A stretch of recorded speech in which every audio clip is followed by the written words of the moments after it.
وأنتم سكارى حتى تعلموا ما تقولون ولا جنبا إلا عابري سبيل حتى تغتسلوا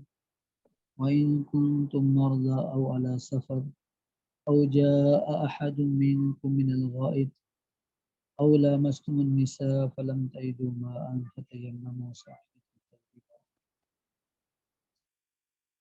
فامسحوا بوجوهكم وأيديكم إن الله كان عفوا غفورا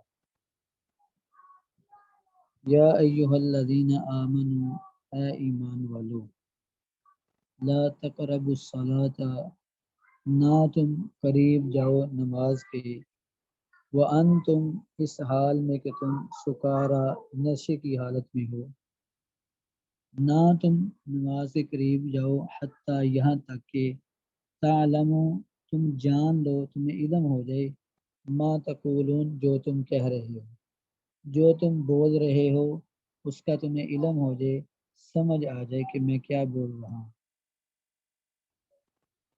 ولا جنوباً اور نہ تم نماز کے قریب جاؤ جنوباً اس حال میں کہ تم حالت جنابت میں ہو ناپاکی کی حالت میں ہو الا مگر عابری سبیل رستے کو عبور کرنے کی حالت میں مگر رستے کو عبور کرنے کی حالت میں تمہارے لیے اجازت ہے نہ تم قریب جاؤ حتیٰ یہاں تک کہ تب تصلو تم غسل کر لو وَإِن كُنتُم مَرْضَىٰ اور اگر ہو تم مرضى بیمار مریض او اعلی سفر یا حالت سفر میں او جاء احد منکم من الغائط یا آئے تم میں سے کوئی شخص من الغائط قضاء حاجت سے غائط کہتے ہیں پخانہ کر کے نا تو من الغائط قضاء حاجت سے تم میں سے کوئی شخص واپس آئے او لامستم النساء یا تم چھو عورتوں کو عورتوں سے ہم بستری کرو فلم تجدوا ماء اور تم نہ پاؤ پانی کو فلم تجدوا پس نہ تم پاؤ ماء پانی فتیمموا پس تم تیمم کر لو تو پس تم ارادہ کر لو قصد کر لو سعیدا طیبہ پاکیزہ مٹی کا پس تم پاکیزہ مٹی سے تیمم کرو فمسحوا پس ہاتھ پھیرو یا مسح کرو بوجوہکم اپنے چہروں کا وایدیکم اور اپنے ہاتھوں کا ان اللہ بے شک اللہ تعالیٰ کانا ہے عفوا غفورا عفوا معاف کرنے والا غفورا بخشنے والا اللہ تعالیٰ معاف کرنے والا بخشنے والا ہے تو قرآن کریم کی اس آیت میں بہت سے مسائل جو ہیں اللہ تعالیٰ نے بیان کیے ہیں تو سن ابی داود کی روایت ہے حدیث نمبر ہے 3670 سیدنا عمر بن خطاب رضی اللہ عنہ کے بارے میں آتا ہے کہ جب شراب کے بارے میں پہلا حکم نازل ہوا جو کہ سورہ بقرہ میں ہے یسألونک عن الخمر والمیسر قل فیہما اسم کبیر ومنافع للناس تو یہ لوگ آپ سے شراب کے بارے میں اور جوئے کے بارے میں پوچھتے ہیں قل فیہما اسم کبیر کہہ دیجئے کہ اس میں بہت گناہ ہے بہت بڑا گناہ ہے ومنافع للناس اور اس میں منافع بھی ہیں لوگوں کے لیے تو سب سے پہلے شراب کی جو ہے قباحت کا حکم نازل تھا یعنی شراب کی برائی بیان کی گئی تھی کہ یہ اچھا کام نہیں ہے کہا اس میں نفع بھی ہے لوگوں کی تجارت ہے لیکن ساتھ ساتھ کہا کہ اس میں اسم کبیر بہت بڑا گناہ بھی ہے تو سب سے پہلے شراب کی جو ہے وہ حرمت نہیں نازل ہوئی بلکہ شراب کی قباحت اس کی برائی بیان کی بھی یہ بری چیز ہے اچھی اور فائدہ مند چیز نہیں جب یہ آیت نازل ہوئی تو حضرت عمر رضی اللہ عنہ پر یہ آیت پڑھی گئی انہوں نے بھی سنی قرآن کریم کی آیت تو انہوں نے کہا اللہم بین لنا فی الخمر بیان شفاء کہ اللہ شراب کے بارے میں کوئی ایسا بیان نازل فرما جو تسلی بخش ہو جو ہمارے لیے سکون کا باعث ہو اور شفا کا باعث ہو تسلی بخش بیان ہو تو اس وقت پھر ان کی دعا کے نتیجے میں پھر یہ اللہ تعالیٰ نے یہ آیت نازل کی جو سورہ نساء کی یہ آیت اللہ رب العزت نے نازل فرمائی تو یہاں اللہ تعالیٰ نے شراب کو نمازوں کے اوقات میں پڑھنے سے منع کر دیا کہ نمازوں کے اوقات میں جن اوقات میں نماز پڑھی جاتی ہے اس وقت جو ہے شراب نہ پی جائے۔ اس کی ایک تو تفسیر یہ بیان کی جاتی ہے کہ حضرت عمر اعظم کی خواہش تھی اور انہوں نے دعا کی تھی کہ اللہ شراب کے بارے میں کوئی تسلی بخش بیان نازل فرما، تو اللہ تعالیٰ نے یہ حکم نازل فرما دیا کہ نمازوں کے اوقات میں تم شراب کے قریب نہ جاؤ،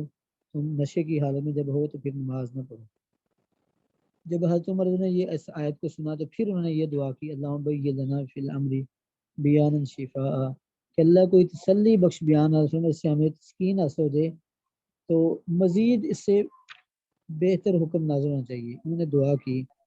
اللہ تعالیٰ نے پھر قرآن سورہ مائدہ کی آیت نازل فرمائی کہ اللہ تعالیٰ نے کہ حرمت علیکم المیتۃ والدم ولحم الخنزیر وما احل لغیر اللہ به والمنخنقۃ والموقوذۃ، یہ آیات نازل ہوئی سورہ مائدہ کی، یہ آیت نازل ہوئی اور اس کے بعد جو آیت تھی کہ انما الخمر والمیسر والانصاب رجس من عمل الشیطان، انما الخمر والمیسر والانصاب والازلام رجس من عمل الشیطان فاجتنبوہ، تو یہ آیت نازل ہوئی کہ شراب، جوا اور قسمت ازمائی کے تیر اور اس طرح کی اور بھی چیزیں بھی اللہ نے بیان فرمائی کہ جو ہے یہ تمہارے لیے یہ سب پلید ہیں اور حرام ہیں، اس سے اجتناب کرو۔ تو اس آیت کے آخر میں ہم فہل انتم منتہون، کیا تم اللہ کے حکم پر باز آنے والے ہو شراب سے؟ تو عمر نے اس آیت کو سنا تو کہا انتہینا، اللہ ہم باز آ گئے، ہم رک گئے۔ شراب کی حرمت قیامت تک کے لیے پکی طور پر شراب کو حرام کر دیا گیا۔ تو یہ قرآن کریم کی یہ جو آیت ہم آج پڑھ رہے ہیں، اس میں شراب کی قباحت اور حرمت کے نزول کا دوسرا مرحلہ تھا، جس میں شراب کی قباحت بیان کی گئی اور ساتھ ساتھ نمازوں کے اوقات میں سے پڑھنے سے منع کیا گیا۔ سعید بن جبیر رضی اللہ عنہ کی ایک روایت ہے جس میں یہ وضاحت آتی ہے کہ فرماتے ہیں کہ شروع اسلام میں لوگ شراب پیا کرتے تھے، تو یسألونک عن الخمر والمیسر قل فیہما اثم کبیر، یہ آیت نازل ہوئی۔ تو اس طرح سے ہوا کہ ایک آدمی نے شراب پی اور اپنی قبیلے کے لوگوں کو نماز پڑھائی، اس نے نماز میں قل یا ایھا الکافرون لا اعبد ما تعبدون کی بجائے اعبد ما تعبدون پڑھ دیا، لا کا لفظ چھوڑ دیا۔ اس کا مطلب کیا ہے کہ اے کافرو، میں بھی اسی بتوں کی عبادت کرتا ہوں جن کی تم عبادت کرتے ہو۔ تو اس وقت پھر اللہ تعالیٰ نے یہ آیت نازل فرما دی کہ نمازوں کے اوقات میں شراب پینا تمہارے لیے ممنوع ہے۔ تو ایک روایت میں جامع ترمذی کی جو روایت ہے اس کے اندر جو الفاظ ہیں اس میں یہ آتا ہے 3026 نمبر حدیث ہے، اس میں امام ترمذی حضرت علی رضی اللہ عنہ کے بارے میں آتا ہے کہ حضرت عبد الرحمن بن عوف نے اپنے گھر میں دعوت کی،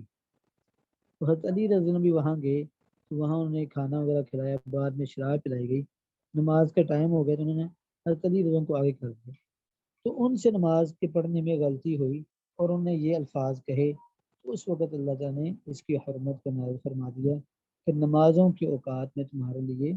شراب پینا ممنوع ہے، یہ چیز اللہ تعالیٰ نے نازل فرما دی۔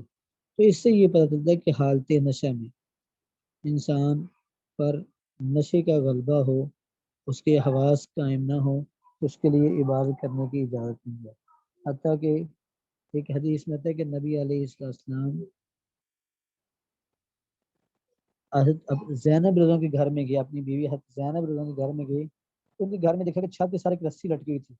تو آپ نے فرمایا یہ رسی کیا ہے؟ تو انہوں نے کہا کہ یہ زینب رضی اللہ عنہ کی ہے، جب وہ تہجد پڑھتی ہیں تو اس سے اپنی چٹیاں باندھ لیتی ہیں، جب نیند کا غلبہ ہوتا ہے تو گرنے لگتی ہیں، تو چٹیاں تو جو کھچاؤ پڑتا ہے رسی کا تو وہ بیدار ہوتی ہیں، تو نبی نے فرمایا کہ اس کو اتار دو، اور تمہیں چاہیے کہ ہر شخص اتنی دیر تک نماز پڑھے جب تک وہ حالت یعنی بیداری میں ہے، اس پر نیند کا غلبہ نہیں ہے، تو ہر شخص کو چاہیے کہ وہ نماز ایسی حالت میں پڑھے جب وہ صحیح حالت میں ہو۔ اگر وہ ایسی حالت میں ہے جس میں وہ نماز صحیح طور پر نہیں ادا کر سکتا تو آپ نے فرمایا کہ اسے چاہیے کہ وہ نماز نہ پڑھے۔ اور ایک حدیث میں ہے کہ اذا نعس احدکم الصلاۃ، بندے کو نماز میں اونگ آنی شروع ہو جائے تو اسے چاہیے کہ وہ سو جائے حتیٰ کہ نیند چلی جائے، کیونکہ وہ نہیں جانتا، شاید وہ بجائے اللہ سے معافی مانگنے کے اللہ سے جو ہے اپنے آپ کو گالیاں دینا شروع کر دے، یا اپنے لیے تباہی اور بربادی کی بد دعا کر بیٹھے، تو اس لیے نبی علیہ السلام نے منع فرما دیا۔ یہ صحیح بخاری کی روایت ہے 212 نمبر پر، اور مسلم کے اندر 786 نمبر پر حضرت عائشہ رضی اللہ عنہا کی حدیث ہے، آپ نے منع فرمایا کوئی شخص ایسی حالت میں نماز پڑھے جب اس پر نیند کا غلبہ ہو، تو آپ نے فرمایا کہ تم میں سے ہر ایک کو چاہیے کہ وہ اس حالت میں نماز پڑھے جب وہ بالکل اچھی طرح ہو، اب اس سے حواس قائم ہو، نیند کا غلبہ نہ ہو، نشے کی حالت نہ ہو، تو یہ حکم اللہ تعالیٰ نے نازل فرمایا۔ دوسرا لا تقربو یہاں امر کا صیغہ ہے، تو اس سے پتہ چلتا ہے کہ یہ منع کر دیا ہے سختی سے کہ ایسی حالت میں نماز کے قریب نہیں جانا چاہیے۔ تو یہاں الصلاۃ سے مراد بعد میں کہا کہ نماز ہے، بعد میں کہا کہ اس سے مراد جو ہے مطلق طور پر قرآن کریم کی تلاوت یا دعائیں، یہ بھی اس میں شامل ہیں۔ تو بہرحال یہ صحیح نہیں ہے، صحیح موقف یہی ہے کہ نماز کے قریب نہ جاؤ۔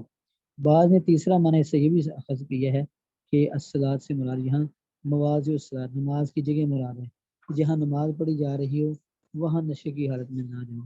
تو یہ بھی معنی لیا جا سکتا ہے، لیکن البتہ جو راجح معنی ہے وہی ہے جو شروع میں بیان کیا گیا کہ نماز کے قریب نہ جاؤ نشے کی حالت میں۔ تو یہاں اللہ تعالیٰ نے سب سے یہ دوسرا مرحلہ شراب کی حرمت کے حوالے سے اللہ نے فرمایا کہ لا تقربوا الصلاۃ، نہ تم قریب جاؤ نماز کے، وانتم سکارا، اس حال میں کہ تم نشے میں ہو۔ سکارا یہ سکران کے جمع ہے، اور سکران کہتے ہیں نشے کی حالت میں جو آدمی ہو۔ نہ تم قریب جاؤ حتی تعلموا، یہاں تک کہ تم جان لو، تمہیں علم ہو جائے ما تقولون، جو تم کہہ رہے ہو، جو تم بول رہے ہو، جو تم کہہ رہے ہو، تمہیں اس کا علم ہو، حواس تمہارے قائم ہو جائیں، تو پھر نماز کے قریب ہو۔ تو یہاں حتی میں انتہا بیان کی جا رہی ہے کہ تم نے قریب نہیں جانا یہاں تک کہ جب یہ انتہا ہو جائے تمہارے حواس قائم ہو جائیں اور تم جان لو تم کیا کہہ رہے ہو، اس وقت نماز کے قریب جاؤ۔ تو اس سے یہ پتہ چلا کہ نماز کے قریب جانا ایسی حالت میں جب انسان کے حواس قائم نہ ہو یا اسے پتہ نہیں میں کیا کہہ رہا ہوں، تو اس نماز کے قریب جانا اس کے لیے شرعاً جائز نہیں ہے۔ اس سے یہی پتہ چلتا ہے کہ شروع اسلام کے اندر شراب جائز تھی، لیکن بعد میں پھر منع کر دیا گیا، اور اس کی منع کی قباحت بھی وجہ بیان کر دی کہ منع ہونے کی وجہ کیا ہے۔ تو حتی تعالیٰ ما تقولون سے پتہ چلا کہ انسان جو ہے جب تک اس کی عقل قائم ہو اس وقت اس کے احکام نافذ ہوں گے۔ جیسے نبی علیہ السلام نے فرمایا کہ رفع القلم عن ثلاث، قلم جو ہے 3 بندوں سے اٹھا لی گئی ہے۔ ان النائم حتی یستیقظ، ایک وہ آدمی جو سویا ہوا ہے، جب تک وہ سویا ہوا ہے اس سے قلم اللہ کے فرشتے اٹھا لیتے ہیں، اس کی کوئی بدی نہیں لکھی جاتی۔ اسی طرح اگر وہ برے خواب دیکھے، خواب میں برائی بھی کر رہا ہے، تو وہ نہیں لکھی جاتی کیونکہ وہ نیند کی حالت میں ہے۔ تو نیند کی حالت میں احکام، اسی طرح اگر اذان ہوگی اس نے سنی نہیں، سویا رہ گیا، تو وہ اللہ کے ہاں گناہ گار نہیں ہے۔ جیسے حدیث میں کہ لیس التفریط فی النوم انما التفریط فی الیقظہ، آپ نے کہا کہ سونے میں گناہ نہیں ہے، گناہ تب ہوگا جب انسان بیدار ہو جائے، اذان سن لی پھر لیٹا رہا پھر دوبارہ سو گیا، تو پھر انسان گنہگار ہوتا ہے۔ اگر سویا رہ گیا، پتہ نہیں چلا اذانیں ہوئی ہیں، لوگوں نے نماز پڑھ لی ہے، پتہ نہیں چلا، جب اٹھے گا تو وہی اس کی نماز کا وقت ہوگا، اس لیے اس کے لیے یہ اللہ نے شریعت میں آسانی فرمائی ہے۔ تو اس سے یہ پتہ چلتا ہے کہ بندہ نشے کی حالت میں۔ دوسرا آپ نے فرمایا کہ ایک سویا ہوا، دوسرا وَعَنِ النَّائِمِ حَتَّى يَفِيقَ، عن المجنون حتی یفیق، دوسرا فرمایا وہ آدمی جو مجنون ہو جائے، جس کی عقل پر پردہ پڑ جائے، پاگل پن آ جائے، تو اس سے بھی اللہ قدم اٹھاتے ہیں۔ اور تیسرا وَعَنِ الصَّبِيِّ حَتَّى يَحْتَلِمَ، اور بچہ حتیٰ کہ بالغ ہو جائے، جب تک بچہ چھوٹا ہوتا ہے اس پر جو ہے احکام نافذ نہیں ہوں گے۔ البتہ اگر کوئی بچہ چھوٹی عمر میں کوئی نقصان کر بیٹھے تو اس نقصان کا ہرجانہ جو ہے اس بچے کے اولیاء ادا کریں گے۔ اگر بچہ جو ہے بچپنے میں کوئی ایسا کام کرتا ہے جس کا نقصان کسی آدمی کے پر ہوتا ہے، کسی آدمی کا نقصان کر بیٹھتا ہے، تو پھر اس پر اس کے اولیاء، اس کے جو بڑے ہیں، وہ اس کا ہر جاننا، اس کی چٹی ادا کریں گے۔ اور تیسرا جو آج بچے کا، تو ان تینوں حالتوں میں اس طرح بندہ اگر سویا ہوا ہے، سویا ہوا زبان سے اپنی بیوی کو طلاق کہہ دے، خواب میں لڑائی کر رہا ہے بیگم سے، اور سویا سے اس نے کہہ دیا تمہیں طلاق طلاق، بیوی بیدار تھی، خاوند سویا ہوا تھا، سوئے ہوئے اس نے یہ لفظ کہہ دیا، تو طلاق واقع نہیں ہوگی جب تک وہ اپنے ہوش و حواس میں نہ آ جائے۔ ہاں، غصے کی حالت میں کوئی بندہ یہ کہ میرے حواس قائم نہیں رہے اور میں نے کہہ دیا، تو ایسا نہیں ہوگا۔ طلاق غصے کی حالت میں، بیداری میں بندہ کہہ دے، طلاق شمار ہو جائے گی، کیونکہ طلاق ہمیشہ غصے کی حالت میں بندہ دیتا ہے، کوئی بندہ پیار سے نہیں اپنی بیوی کو طلاق دیتا، تو بہرحال غصے کی حالت میں اگر کہے گا تو طلاق واقع ہو جائے گی۔ تو بہرحال یہ ہے کہ اس سے یہ بھی پتہ چلتا ہے جو بندہ نشے کی حالت میں ہو، اگر وہ خرید و فروخت کر لے یا کوئی چیز مہنگی چیز سستے داموں بیچ دے، کیونکہ ایسا کام کر بیٹھے تو اس کا حکم نافذ نہیں ہوگا۔ تو اسی طرح اس سے یہ بھی پتہ چلتا ہے کہ جس کی نماز صحیح نہیں ہے، جس کے لیے نماز پڑھنا جائز نہیں ہے، تو اس کے لیے مسجد کے اندر آنا بھی جائز نہیں ہے۔ نشے کی حالت میں مسجد کی جگہ میں آنا یہ بھی اس کے لیے جائز نہیں ہے۔ تو سنایا کہ ولا جنوبن، اس میں یہاں بھی عبارت اس طرح ہے ولا تقربوا الصلاۃ جنوبن، اور نہ تم نماز کے قریب جاؤ جنوبن حالت جنابت میں، الا مگر عابری سبیل، تم راستے کو عبور کرنے والے ہو۔ اس سے مطلب یہ ہے کہ اکثر صحابہ کرام رضوان اللہ مجمعین تھے، ان کے گھروں کے دروازے مسجد کے اندر ہی کھلتے تھے، تو مسجد کے صحن سے گزر کر جاتے تھے، کوئی مسجد کے پچھلے حصے میں کوئی چار دیواری نہیں تھی، تو صحابہ گزر جاتے اپنی ضرورت کے لیے، تو نبی علیہ السلام نے اپنی زندگی کے آخری حصے میں سب کے دروازے بند کروا دیے تھے سوائے حضرت ابوبکر کے۔ تو بہرحال نبی علیہ السلام کے صحابہ مسجد کے سے گزرا کرتے تھے، تو اس لیے اسلام نے کہا کہ نماز کی حالت میں یا نماز کی جگہوں میں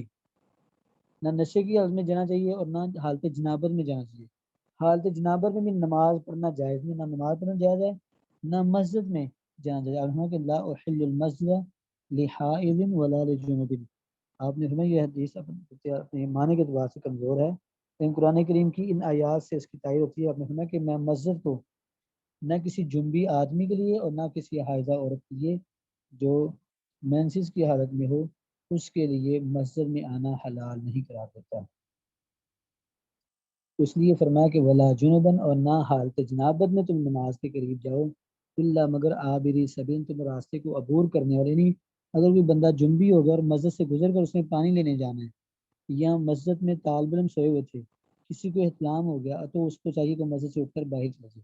یا مسجد میں اس کی الماری پڑی تو اس نے وہاں سے سامان لینا تھا، تو گزرتے ہو اگر آپ مسجد سے گزر جائیں تو گزرنا جائز ہے، لیکن مسجد میں ٹھہرنا جائز نہیں ہے۔ تو اس آیت کے سیاق سے الا عابری سبیل، اور نہ تم نماز کے قریب جاؤ حالت جنابت میں، الا عابری سبیل، مگر تم جب راستے کو عبور کرنے والے یعنی گزرنے والے ہو وہاں سے، تو تب تک بھی یعنی تم نماز کے اور اسی طرح نماز جگہ کے قریب نہ جاؤ، حتیٰ یہاں تک کہ تگ تصل تم غسل کر لو۔ تو یہ شرط لگا دی گئی جب تک غسل نہیں کرتے مسجد کے قریب نہ جاؤ، نماز کے قریب نہ جاؤ۔ تو یہ دوسرا حکم اللہ تعالیٰ نے یہاں بیان کیا ہے حالت جنابت میں۔ اسی طرح مرد حالت جنابت میں ہو یا عورت حالت جنابت میں ہو، جس طرح جنبی آدمی کا مسجد میں جانا جائز نہیں ہے یا نماز کے قریب جانا جائز نہیں، اسی طرح جو عورت اپنے مخصوص ایام میں ہو یا عورت بچے کو جنم دے اور پھر اپنے نفاس کے ایام میں ہو، تو سال میں مسجد کے قریب جانا، نماز کے قریب جانا، یہ مسجد میں جانا عورت کے لیے جائز نہیں ہے۔ حتیٰ یہاں تک کہ یہ بھی یہاں حتیٰ جو ہے انتہا ذکر کی ہے کہ تمہارے لیے جانا جائز نہیں ہے جنبی حالت میں، حتیٰ یہاں تک کہ تگ تاثلو تم غسل کر لو۔ تو مسجد میں جانا جائز نہیں ہے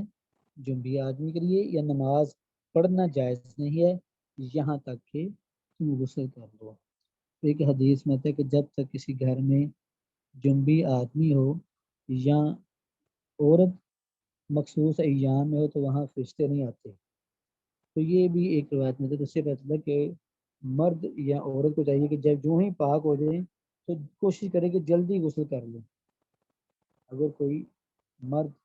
یعنی اتنا اسے وقت ملتا کہ اگر غسل کر کے نماز پڑھ سکتا تھا اور نماز اس نے نہیں پڑھی، یا عورت غسل کر کے نماز کا وقت باقی رہتا تھا اس نے نماز نہیں پڑھی، وہ گنہگار ہوں گے. تو یہاں جو ہے دوسرا حکم اللہ نے یہ بیان کیا کہ حالت جنابت میں نماز کے قریب جانا نہیں چاہیے، نہ نماز کے اور نہ نماز والی جگہوں کے. تو یہاں دو صورتیں بیان کر دی ہیں، ایک یعنی نشے کی حالت میں، اور دوسرا یہ ہے کہ جب انسان حالت جنابت میں مرد یا عورت حالت جنابت میں ہو تو اس وقت بھی نماز کے قریب نہیں جانا چاہیے. تو یہی حکم ہے. تو جمہور علماء کا یہی موقف ہے کہ جو بھی آدمی کو مسجد میں جانا چاہیے اور نہ ہی ایسی عورت کو مسجد میں جانا چاہیے. اس کے بعد اللہ رب العزت نے فرمایا کہ وَإِن كُنتُم مَرْضَىٰ، اگر تم ہو بیمار. مرضى یہ مریضوں کی جمع ہے، مرضى بیمار ہو، مریض ہو، او علی سفر یا سفر پر ہو، او جاء احد منکم من الغائط یا آیا ہے تم میں سے کوئی شخص، احد کوئی، منکم تم میں سے شخص، من الغائط قضاء حاجت سے فارغ ہو کر، او لامستم النساء یا تم نے عورتوں کو چھو لیا ہے. تو یہاں بیماری کی حالت میں، حالت سفر میں، یا کوئی پیشاب خانے سے فارغ ہو کر آیا ہے، یا عورتوں کو چھو لیا ہے یعنی بیوی سے ہم بستر ہو گیا ہے، تو فلم تجدوا ماء، تم پانی کو نہیں پاتے، تمہارے پاس پانی نہیں ہے، استنجا کرنے کے لیے نہیں ہے، وضو کرنے کے لیے نہیں ہے، یا بیوی سے ہم بستر ہوا تھا تو غسل کرنے کے لیے پانی نہیں ہے. تو یہاں دوسرا حکم، تیسرا یعنی تیمم کا حکم دیا گیا ہے. تو فلم تجدوا ماء، تم پانی نہیں پاتے تو فرمایا کہ فتیمموا، پس تم تیمم کر لو، قصد کرو. تیمم کا اصل مطلب قصد کرنا، ارادہ کرنا. تم ارادہ کرو، مراد تیمم کرو سعیدا طیبہ، پاکیزہ مٹی کا. تو تیمم کرو تم پاکیزہ مٹی سے. اور تیمم کا طریقہ کیا ہے؟ فامسحوا بوجوہکم، اپنے چہروں کو کا مسح کرو، وایدیکم، اور اپنے ہاتھوں کا مسح کرو. ان اللہ کان، بے شک اللہ ہے، عفوا معاف کرنے والا، غفورا بخشنے والا. تو ٹائم میرا خیال کافی ہو گیا، تو باقی اس آیت کا جو ہے وَإِن كُنتُم مَرْضَىٰ، یہاں سے پھر اس آیت کے باقی احکامات انشاءاللہ اگلے سبق میں پڑھیں گے ہم. کوئی سوال ہے تو آپ پوچھ سکتے ہیں.